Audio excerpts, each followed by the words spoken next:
할렐루야. 주님의 큰 은혜가 우리 모두에게 함께 하시기 바랍니다. 우리 부활절이니까 한 번 더 우리 축복하면서 인사하겠습니다. 예수님 부활하셨습니다. 예수님 부활하셨습니다. 할렐루야. 예수님 부활하셨습니다. 감사합니다. 네, 오늘은 부활하신 예수님을 만나려면 이런 제목으로 또 함께 은혜를 나누고자 합니다. 오늘은 부활절입니다. 예수님의 부활 사건을 기준으로 우리 인류의 역사는 완전히 바뀌게 되었습니다. 왜냐하면 모든 인간은 죄로 인해서 사망 못에 잡은 마귀의 종노릇을 하다가 지옥의 형벌을 받아야만 하는 그러한 운명이었기 때문입니다. 그래서 예수님께서 이 죄와 사망 못에 이기고 부활하신 사건은 모든 인류의 참된 소망이 되었던 것입니다. 고달픈 일상을 사는 사람은 누구나 인생 역전의 순간을 꿈꾸고 있습니다. 그런데 부활하신 예수님을 만난 사람들은 모두가 그 운명이 바뀌는 축복을 받았던 것입니다. 오늘 말씀을 통해서 우리도 부활하신 예수님을 인격적으로 만나서 우리의 인생이 변화되는 그런 축복의 주인공들 되시기를 주님의 이름으로 축원합니다. 자, 그러면 우리가 부활하신 예수님을 만나려면 어떻게 해야 될까요? 먼저 우리의 눈을 가리고 있는 비늘들이 벗어져야 합니다. 오늘 본문을 보면 예수님께서 부활하신 날 예루살렘에서 엠마오로 내려가고 있던 제자들이 있었습니다. 오늘 본 13절과 14절을 보시면 그날에 그들 중 둘이 예루살렘에서 25리 되는 엠마오로 하는 마을로 가면서 이 모든 된 일을 서로 이야기하더라. 여기서 그날에라는 것은 예수님이 부활하신 날을 가리키는 말입니다. 그날에 바로 예루살렘에서 엠마오로 두 제자가 내려가고 있었습니다. 이 엠마오라는 마을은 예루살렘으로부터 25리, 즉 11.2km 정도 되는 거리에 있는 마을이었습니다. 그들은 이 엠마오 마을로 내려가면서 무엇을 했느냐 하면 이 모든 된 일을 서로 이야기했다라고 성경은 기록합니다. 이 모든 된 일이란 것은 결국 예수님에 관한 이야기인 것입니다. 그런데 그들에게 예수님이 찾아오시는 일이 생기게 된 거예요. 오늘 본 15절 말씀을 보시면 그들이 서로 이야기하며 문의할 때 예수께서 가까이 이르러 그들과 동행하시나 했습니다. 그때 예수님에 대한 이야기를 하고 갔는데 그들에게 예수님이 찾아오신 거예요. 우리는 여기에서 예수님은 어떤 분이시냐? 예수님은 항상 우리와 함께 하시는 임마누엘 주님이시구나라는 것을 확인할 수 있는 겁니다. 예수님이 오신 사건, 이것은 무엇을 의미하는가 하면 하나님이 우리와 항상 함께 하신다라는 것을 의미하는 것이었습니다. 천사가 마리아에게 예수님의 수태고지를 전할 때 이런 얘기를 했었죠. 마태복음 1장 23절에 보면 보라 처녀가 잉태하여 아들을 낳을 것이요 그의 이름은 임마누엘이라 하리라 하셨으니 이를 번역한즉 하나님이 우리와 함께 계시다 함이라. 하나님이 우리와 함께 하시기 위하여 예수님을 보내셨다라는 겁니다. 그래서 예수님의 약속이 있어요. 마지막 지상 명령과 같은 그 예수님의 약속이 있는데 마태복음 28장 20절을 보시면 볼지어다 내가 세상 끝날까지 너희와 항상 함께 있으리라 하시는 겁니다. 이 예수님의 약속인 겁니다. 예수님은 그 약속을 지키시는 분이다 라는 사실을 우리가 알 수 있어요. 지금도 부활하신 예수님이 바로 우리 가운데 우리와 함께 계심을 믿으시기 바랍니다. 그렇습니다. 그런데 문제가 있죠. 그것은 무엇인가 하면 이 제자들이 서로 예수님에 관한 이야기를 하다가 예수님이 오셨지만 그들은 그 예수님을 알아보지 못했다라는 겁니다. 실컷 예수님에 관한 이야기는 하고 있었는데 정작 그 예수님이 그들을 찾아오셨지만 그들은 그 예수님을 알아보지를 못했다는 거죠. 그러면 그들은 왜 예수님을 알아보지 못했을까요? 오늘 16절은 이렇게 기록합니다. 그들의 눈이 가리워져서 그인 줄 알아보지 못하거늘.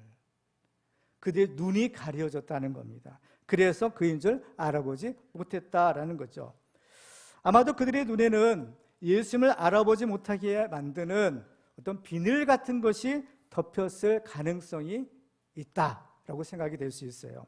왜냐하면 사도 바울도 예수님을 만나기 전에는 그 눈에 비늘 같은 것이 덮여 있었다라고 증거하기 때문입니다. 그러면 그들의 눈을 가리고 있는 비늘은 과연 어떠한 비늘이었을까요? 오늘 본문을 통해서 우리는 세 가지의 비늘을 발견하게 돼요. 첫 번째는 미련함의 비늘입니다. 예수님께서는 25절에서 이렇게 말씀합니다. 이르시되 미련하고 선지자들의 말한 모든 것을 마음에 더디 믿는 자들이요. 예수께서는 제자들을 향해서 미련하다라는 말을 사용하세요. 그래서 미련하다라는 말의 원어의 뜻은 이해하지 못한다, 또 알지 못한다라는 뜻을 가지는 단어입니다. 그죠? 그러니까 미련하다, 알지 못한다라는 거죠. 이 세상에는 사람의 눈에 보이는 사실과 또 사람의 눈에 보이지 않는 사실이 있습니다. 그래서 사람의 눈에 보이는 사실을 가리켜 현상이라고 부르고, 사람의 눈에는 보이지 않지만 실제 않은 사실을 가리켜 실상이라고 부릅니다. 그래서 이 현상과 실상은 일치할 수도 있지만 그렇지 않을 수도 있어요. 왜냐하면 사람의 눈은 겉으로 보이는 현상만 보고 실상은 보지 못할 수가 있기 때문인 것입니다. 오늘 본문에서도 실상은 무엇인가요? 예수님이 제자들과 함께 계신 것입니다. 그렇지만 제자들의 눈으로는 그 실상을 알아보지 못했다는 거죠. 이러한 문제는 예수님이 세상에 오셨을 때에도 마찬가지였습니다. 하나님의 아들이신 예수님이 우리를 구원하기 위하여 이 세상에 오셨지만 사람들은 그 예수님을 알아보지 못했던 거죠. 그 이유 중에 하나는 사람의 눈에 보이는 예수님의 외모 때문이었습니다. 즉 현상이었다는 거죠. 이사야서 53장 2절에 보면 그는 주 앞에서 자라나기를 연한 순 같고 마른 땅에서 나온 뿌리 같아서 고운 모양도 없고 풍채도 없은즉 우리가 보기에 흠모할 만한 아름다운 것이 없도다. 사람의 눈에 보기에는 시원찮은 존재였다라는 거죠. 사람들이 예수님의 십자가에 못 박아 죽인 것도 예수님의 현상만 보고 예수님의 실상은 몰랐기 때문이라고 볼 수 있습니다. 이 일에 대해서 성경은 이사야서 6장에서 이렇게 예언하죠. 여호와께서 이르시되 가서 이 백성에게 이르기를 너희가 듣기는 들어도 깨닫지 못할 것이요 보기는 보아도 알지 못하리라. 영적인 눈이 열리지 않으면 아무리 귀한 복음도 복음이 아니라 오히려 미련하게 보일 수가 있습니다. 고린도서 1장 18절에 보면 십자가의 도가 멸망하는 자들에게는 미련한 것이요 구원을 받는 우리에게는 하나님의 능력이라고 하십니다. 지금도 세상 사람들이 우리 믿음의 성도들을 바라보면 미련하게 보일 수가 있는 것입니다. 그렇지만 누가 진짜 미련한 자일까요? 이사야서 42장에 보면 또 이렇게 말씀합니다. 42장 18절에 보면요 너희 못 듣는 자들아 들으라, 너희 맹인들아 밝히 보라 라고 하세요. 근데 그 바로 다음에 나오는 말씀을 보면요 하나님께서 매우 충격적인 말씀을 하십니다. 이사야 42장 19절에 보면 맹인이 누구냐? 내 종이 아니냐? 누가 내가 보내는 내 사자같이 못 듣는 자겠느냐? 누가 내게 충성된 자같이 맹인이겠느냐? 누가 여호와의 종같이 맹인이겠느냐? 그러니까 앞을 보지 못하고 영적 분별력이 없는 영적인 맹인은 누구냐는 거예요. 그것은 하나님을 모르는 이방인들이 아니라 오히려 하나님의 종들이요 하나님이 보내신 사자라는 것입니다. 이것은 이사야 시대뿐만 아니라 예수님 시대에도 마찬가지였어요. 예수님을 알아보지 못하고 배척하고 죽이려 했던 사람들이 누구였습니까? 제사장들, 서기관들, 바리새인들이었죠. 그들은 누구보다도 하나님을 잘 믿는다라고 자부했던 사람들이었던 것입니다. 근데 예수님께서는 그들에 대해서 마태복음 15장에서 이렇게 말씀합니다. 그들은 맹인이 되어 맹인을 인도하는 자로다. 만일 맹인이 맹인을 인도하면 둘이 다 구덩이에 빠지리라. 그런데 이것은 사도 바울도 마찬가지였다라는 겁니다. 바울도 본다라고 했지만 그가 보았던 것은 실상이 아니라 허상이었고 또 바울의 눈에는 자기도 알지 못하는 그 비늘 같은 것들이 덮여 있었다라는 것입니다. 만약에 이 비늘 같은 것이 사람의 눈에 덮여 있다면 어떻게 사물을 똑바로 볼 수 있을까요? 그렇기 때문에 그가 보았던 것은 모두가 다 그 비늘에 의해서 왜곡된 허상이었다라는 것입니다. 천하의 바울도 이러했는데 과연 우리는 어떠한가요? 나는 아니지요 라고 자신 있게 말할 수 있는 사람이 누가 있겠습니까? 우리가 수십 년 동안 교회를 다니고 또 신앙생활을 했어도 여전히 하나님의 말씀을 깨닫지 못하고 영적인 분별력이 없다면 혹시 우리의 눈에도 이 비늘 같은 것들이 덮여 있는 것은 아닐까요? 깨닫는 것이 은혜라고 했습니다. 우리가 하나님을 알 수 있는 것도 하나님께서 자신을 열어서 보여주시는 그 계시의 은혜를 주셔야만 가능한 것처럼, 우리가 예수님을 알 수 있는 것도 우리의 영적인 눈이 열려야 되는 것인데, 하나님께서 우리의 눈을 열어서 보여주셔야만 가능한 것입니다. 그러므로 우리가 하나님을 아는 것이 축복이고, 또 예수님을 아는 지식이야말로 가장 고상하고 귀한 것입니다. 그래서 사도 바울은 빌립보서 3장에서 이런 고백을 하고 있어요. 그러나 무엇이든지 내게 유익하다는 것을 내가 그리스도를 위하여 다 해로 여길 뿐더러 또한 모든 것을 해로 여김은 내 주 그리스도 예수를 아는 지식이 가장 고상하기 때문이라. 바라기는 이 부활절 아침에 우리의 눈에서 이 미련함의 비늘들이 떨어져서 우리와 함께 계시는 그 부활하신 예수를 만나는 모든 축복이 우리에게 함께 하시기를 바랍니다. 두 번째는 불신앙의 비늘입니다. 오늘 본문에서 제자들이 예수님을 알아오지 못했던 또 한 가지 이유는 하나님의 말씀을 믿지 못하는 불신앙 때문이었습니다. 오늘 보면 25절을 다시 한번 보시면 주님이 이렇게 말씀하죠. 이르시되 미련하고 선지자들이 말한 모든 것을 마음에 더디 믿는 자들이요. 사실 이 엠마오로 내려가고 있던 제자들은요, 이미 예수님이 부활하셨다라는 소식을 들었던 것입니다. 오늘 보면 22절 이하에 보면 이렇게 기록하죠. 또한 우리 중에 어떤 여자들이 우리로 놀라게 하였으니 이는 그들이 새벽에 무덤에 갔다가 그의 시체는 보지 못하고 와서 그가 살아나셨다 하는 천사들의 나타남을 보았다 함이라. 또 우리와 함께한 자 중에 두어 사람이 무덤에 가 과연 여자들의 말한 바와 같음을 보았으나 예수는 보지 못하였느니라. 그들은 분명히 예수님의 부활의 기쁜 소식을 들었다라는 것입니다. 왜냐하면 이미 예수님의 부활을 목격한 사람들이 그 소식을 전해주었기 때문입니다. 그렇지만 문제는 그들은 그 소식을 들었어도 단지 놀라기만 했을 뿐이지 그 사실을 믿지는 않았다는 겁니다. 성경을 보면 예수님께서 주님의 부활을 믿지 않은 제자들을 향해 책망하시는 장면이 있어요. 마가복음 16장 14절에 보면 그 후에 11제자가 음식 먹을 때에 예수께서 그들에게 나타나사 그들의 믿음 없는 것과 마음이 완악한 것을 꾸짖으시니 이는 자기가 살아난 것을 본 자들의 말을 믿지 아니함일러라. 여기서 믿음 없는 것과 마음이 완악한 것은 서로 연관이 있다라는 사실을 우리가 발견하게 됩니다. 여기서 믿음 없는 것을 꾸짖으셨는데 이것은 단순히 믿음이 생기지 않는 것이 아니라 믿음을 적극적으로 거부하는 악한 마음을 가리키는 표현입니다. 그러니까 안 믿겠다는 거예요. 무슨 일이 있어도 나는 안 믿겠다, 이걸 가리키는 말인 겁니다.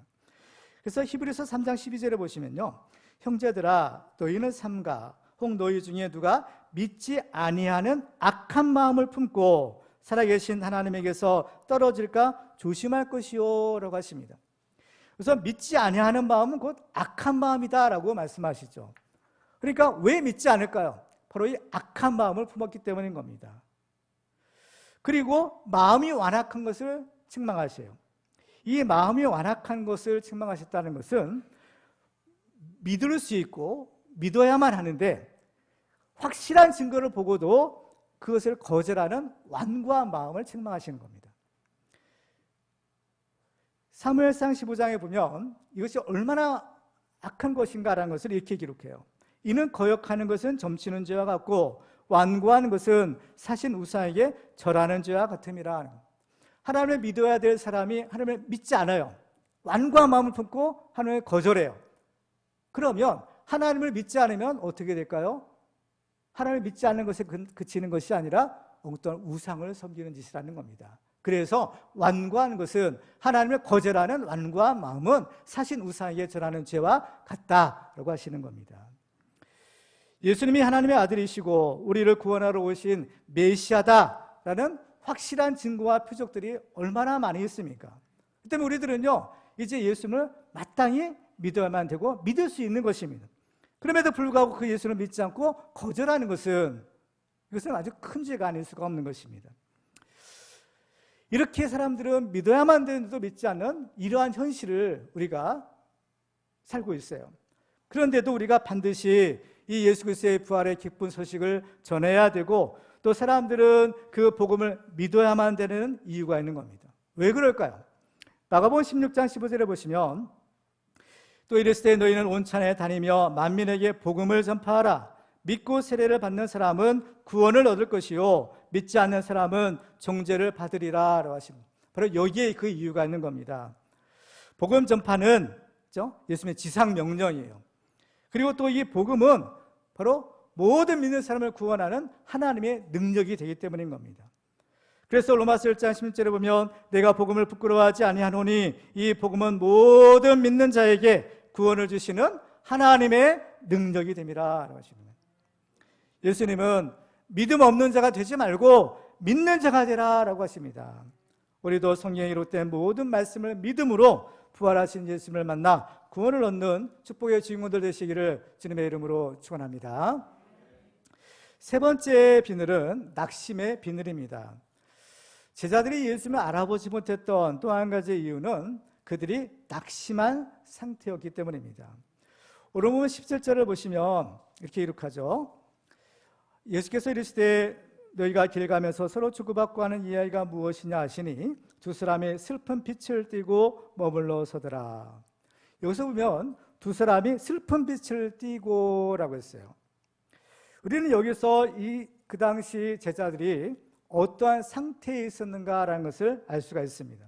그것은 바로 그들은 큰 슬픔 가운데 있었다라는 것입니다. 그러면 그들은 왜 이토록 큰 슬픔에 잠겨 있었을까요? 그 이유는 자기들이 믿고 따랐던 예수님이 죽었기 때문입니다.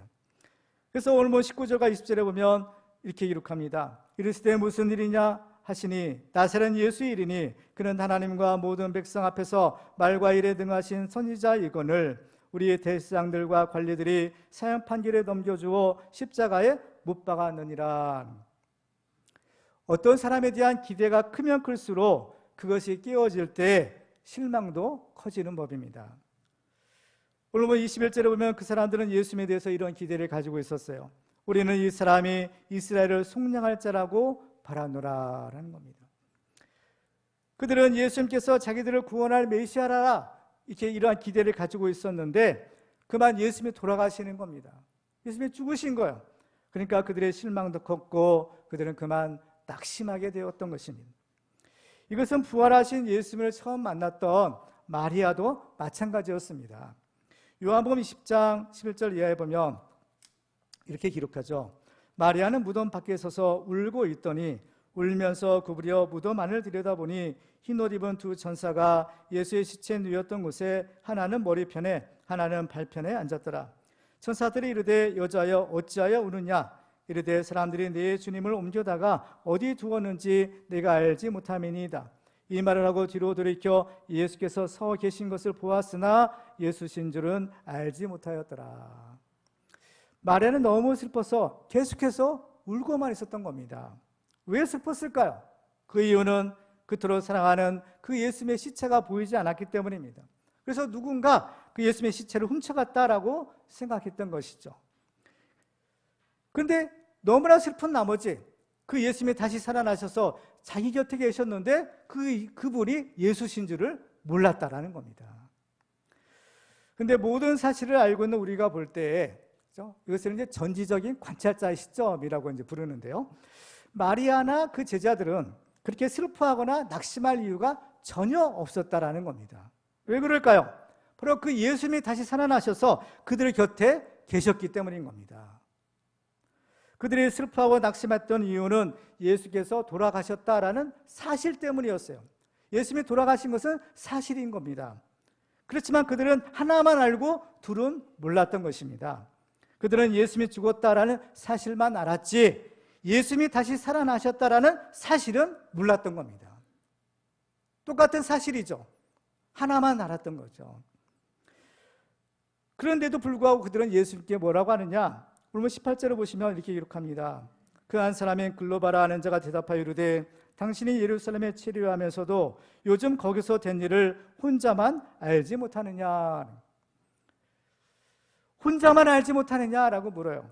그렇지만 정작 알지 못하는 것은 예수님이 아니라 누구예요? 그 제자들이었던 겁니다.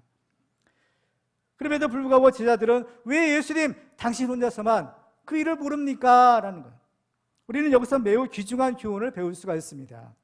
그것은 우리는 많은 근심과 걱정을 하며 일상을 살아가고 있지만 사실 우리가 걱정하는 것은 아무 소용도 없고 또 우리는 걱정할 필요도 없다라는 겁니다.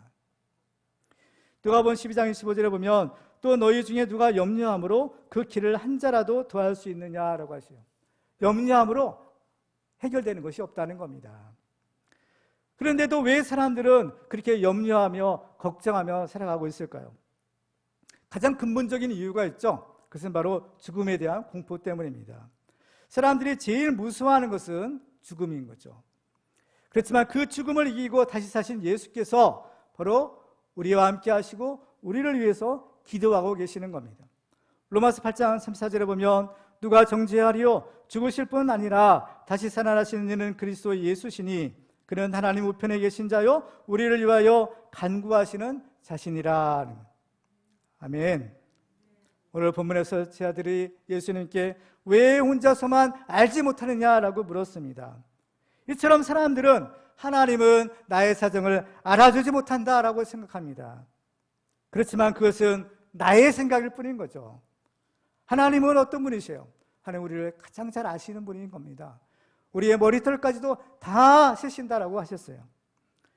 그 하나님이 우리를 위하신다면 우리는 무엇을 걱정할 필요가 있겠습니까?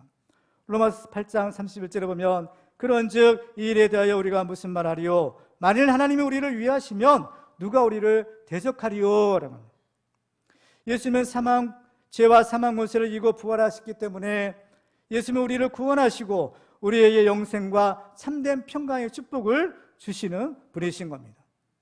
그래서 부활하신 예수께서 제자들을 만났을 때 이러한 평강의 축복을 주셔요. 오늘 본 36절에 보면 이 말을 할 때 예수께서 친히 그들 가운데 서서 이르시되 너에게 평강이 있을지어다 하시니. 슬프고 낙심된 일이 있습니까? 정말 죽고 싶은 마음이 들 때가 있습니까? 바로 예수님께서 주시는 이 평강의 축복을 받으시기 바랍니다. 그럼에도 불구하고 많은 사람들이 여전히 예수를 믿지 않고 두려움 가운데 살고 있습니다. 그러나 예수님은 두려워하지 말고 의심하지 말라라고 하십니다.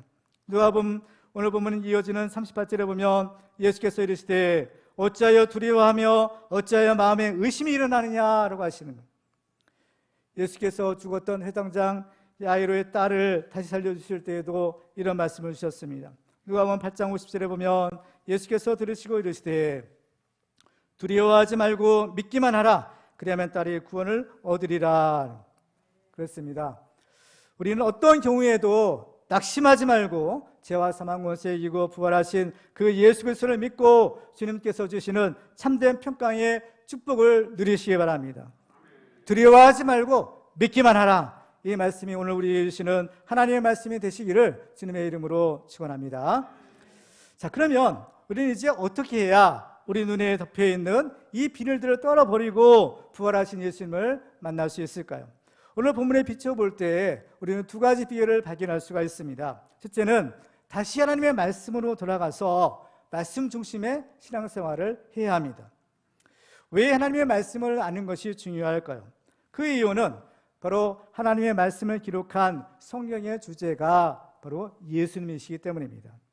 요한복음 5장 39절에 보면 너희가 성경에서 영생을 얻는 줄 생각하고 성경을 연구하거니와 이 성경이고 내게 대하여 증언하는 것이니라 라고 하십니다.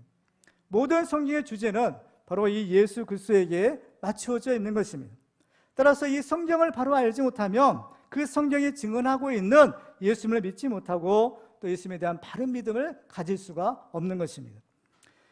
부활을 믿지 않던 사두개인들이 예수님을 시험할 때 예수님이 이런 말씀을 주시죠. 마태복음 22장 29절에 보면 예수께서 대답하여 이르시되 너희가 성경도 하나님의 능력도 알지 못하는 거로 오해하였도다.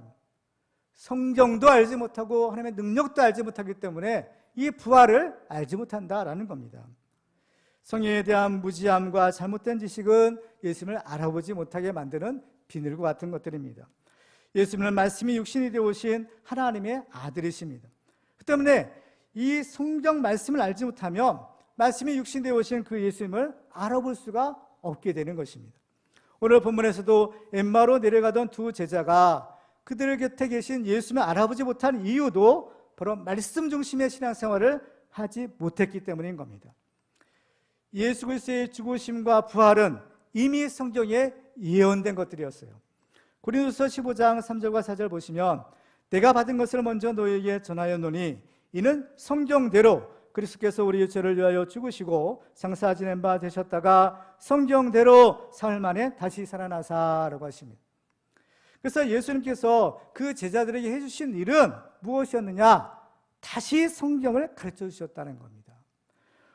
오늘 보면 26절과 27절을 보시면 그리스도가 이런 고난을 받고 자기의 영광에 들어가야 할 것이 아니냐 하시고 이에 모세와 모든 선지자의 글로 시작하여 모든 성경에 쓴 바 자기에 관한 것을 자세히 설명하시니라.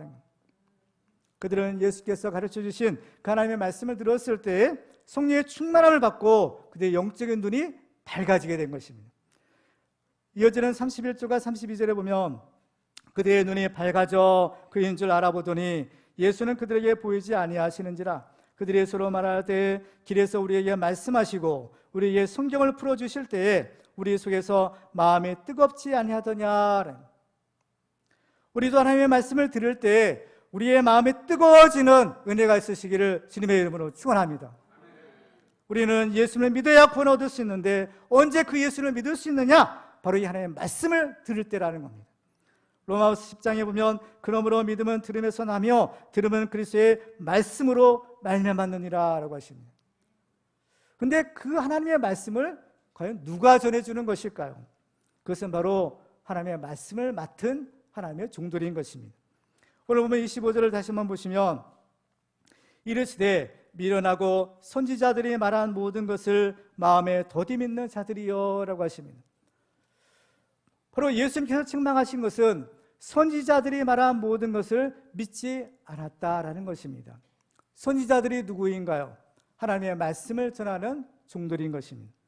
하나님은 천사를 통하여 하나님의 말씀이나 복음을 전하게 하지 않고 더디지만 사람에게 그 일을 맡기시는 겁니다. 고린도서 1장 21절에 보면 하나님의 지혜에 있어서는 이 세상이 자기 지혜로 하나님을 알지 못하므로 하나님께서 전도에 미련한 것으로 믿는 자들을 구원하시기를 기뻐하셨도다 라고 하십니다. 그러면 우리는 하나님의 종들을 통해서 전해주시는 말씀을 하나님의 말씀으로 받는 것이 필요한 것입니다. 그럴 때 바로 그 말씀의 능력이 역사할 수 있는 거죠. 데살로니가서 2장 13절에 보면 이러므로 우리가 하나님께 끊임없이 감사함은 너희가 우리에게 들은 바 하나님의 말씀을 받을 때에 사람의 말로 받지 아니하고 하나님의 말씀으로 받음이니 진실로 그러하도다. 이 말씀이 또한 너희 믿는 자 가운데에서 역사하느니라. 따라서 하나님의 말씀을 하나님의 말씀으로 전하는 사람이 하나님의 종이 될 수 있고 바로 이 사람이 복의 근원이 될 수 있는 것입니다. 그래서 하나님의 말씀으로 받는 사람이 하나님이 주시고자 하는 모든 복을 받는 축복의 주인공이 될 수가 있는 것입니다. 그래서 사도행전 17장 11절 이하에 보면 베레아에 있는 사람들은 데살로니가에 있는 사람들보다 더 너그러워서 간절한 마음으로 말씀을 받고 이것이 그러한가 하여 날마다 성경을 상고함으로 그 중에 믿는 사람이 많고 또 엘라의 교회인과 남자가 적지 아니하나라고 기록합니다.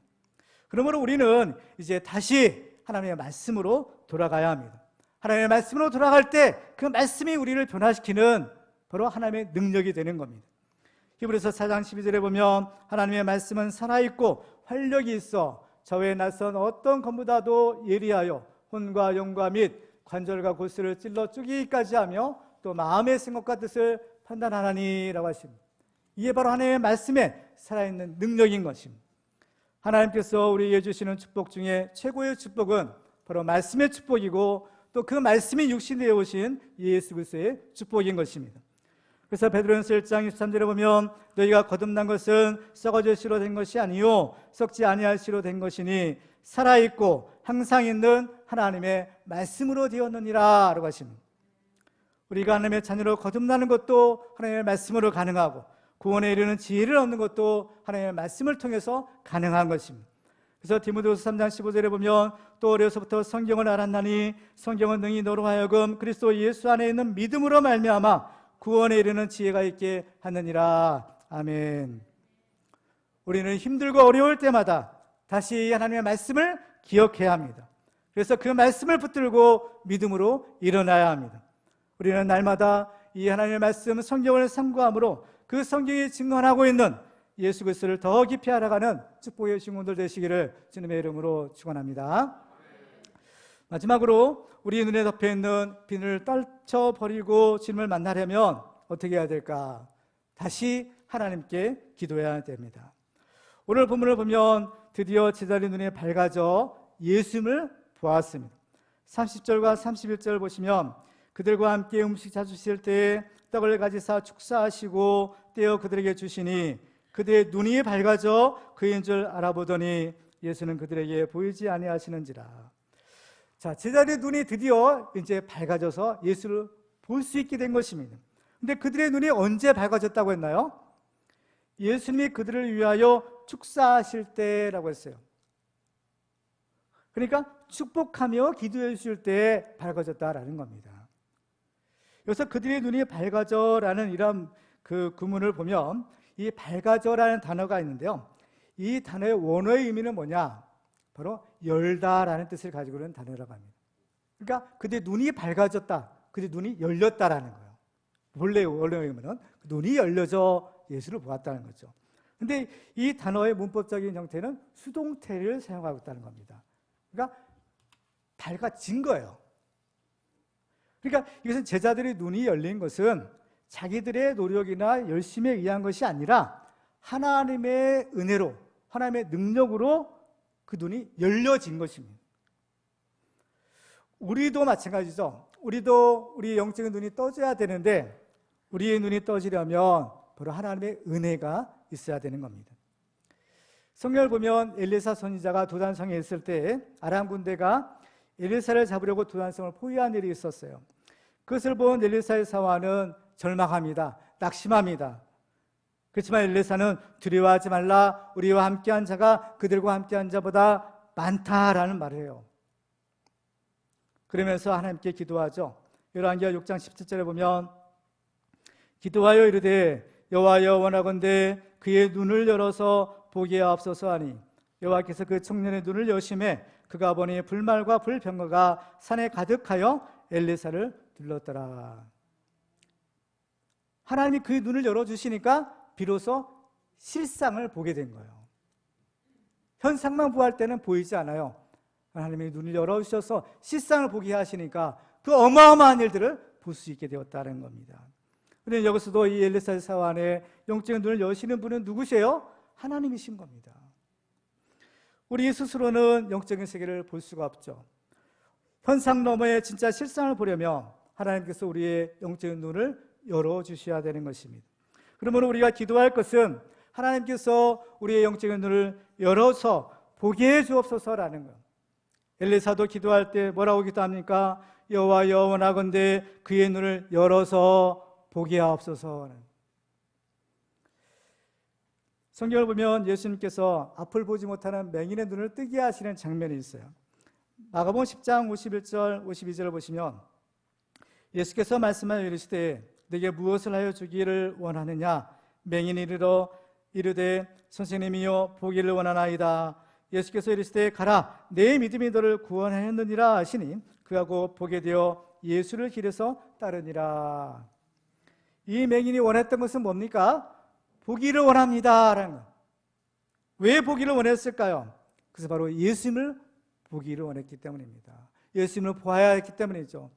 이 맹인 앞에는 누가 계세요? 예수님이 계시는 겁니다. 근데 이 맹인은 예수님을 볼 수가 없었어요. 왜? 눈이 다쳤기 때문인 겁니다. 그래서 예수님이 내가 너에게 무엇을 해주랴? 이 맹인의 간절한 소원은 내 눈을 열어서 주님을 보게 하옵소서. 주님을 보는 해야 되겠습니다. 주님을 보야만 내가 주님을 따르겠습니다 라는 거죠. 보지 못하면, 알지 못하면 어떻게 따르겠어요? 우리도 우리의 영적인 눈이 떠져야 우리 영적인 분별력이 생겨서 그 예수님을 알아보고 예수님을 따라갈 수가 있는 것입니다. 욥도 고난 끝에 얻은 축복이 무엇이었나요? 그의 영적인 눈이 떠지는 것이었던 겁니다.